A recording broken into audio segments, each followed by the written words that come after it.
Hey guys, Nathan here for PSN Trophy Wiki, and right now we're going to be looking at another trophy list that just went live on Sony servers, and this one is for a game called Cat Quest. So what this is an old school open world RPG, and it's one that doesn't take itself very seriously. So you play as a cat, and your goal is to find your kidnapped sister, who is also a cat.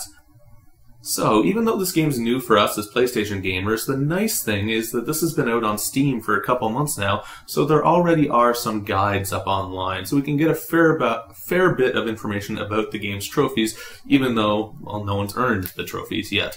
So let's have a look at these guys. So, the first few trophies in the game are for reaching level 10, level 50, and level 99, and, well, You'll notice this pattern happening a lot in this trophy list, actually. So you'll have one trophy for doing something, one trophy for doing more of that thing, and then one trophy for doing a whole heck of a lot of that thing. So this is going to be repeated over and over again. And you might be worried about reaching level 99. I mean, trophies like this can tend to be fairly grindy in RPGs. You might have flashbacks of like Kingdom Hearts Chain of Memories or something like that, grinding to level 99 with Riku, which, I don't know, takes, 10 to 15 hours after you've done everything else in the game. Well, that's not going to be the case in this game. There's a method to reach level 99 within about maybe an hour or two after beating the main game. So it's not going to be too bad. A little bit of grinding, but nothing too horrible. And then, okay, so here, cleared 5 dungeons, 25 dungeons, and 52 dungeons. Well, I mean, fortunately, there's a guide up on Steam Community that tells you where all of these dungeons are. And the way it works is basically each dungeon has a certain level associated to it. So as you progress through the game, sort of more dungeons will be available to you, or at least at your recommended level as you progress through the game. Unfortunately, it seems like they are not marked on the map very well in-game, but on Steam Community there are maps that label all of the different dungeons and where they are and what level they're recommended for. So with guides, these 3 trophies here should be no problem.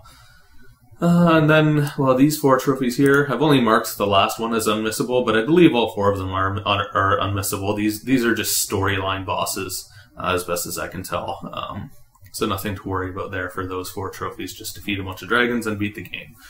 And then now we return to do something. Side quests, do more of that thing, side quests, and do a whole boatload of that thing, side quests. And again, there are side quest guides out there already, so nothing to worry about here, thanks to the fact that this game's been out on Steam for 2 months already.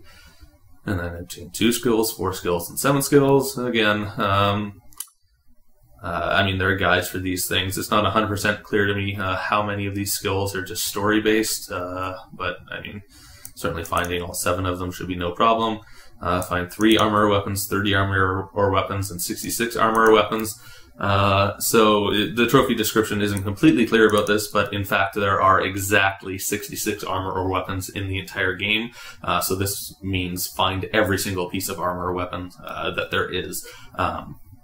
Again, there are guides for this already out there, just not PlayStation guides, but you will come across most of these naturally, actually, while you're going through those 52 dungeons that we talked about earlier. So the way it works is most of the dungeons in the game, they have something called a gold chest in them, and then that gold chest will have some unique piece of armor or a unique weapon in it. So you're going to obtain most of these just while you're going through the dungeons anyway. So a lot of these trophies are tied together. So it's not like you're doing one horrible collectible and then you're doing another grindy collectible and then you're doing another one. They're all just sort of interwoven with each other.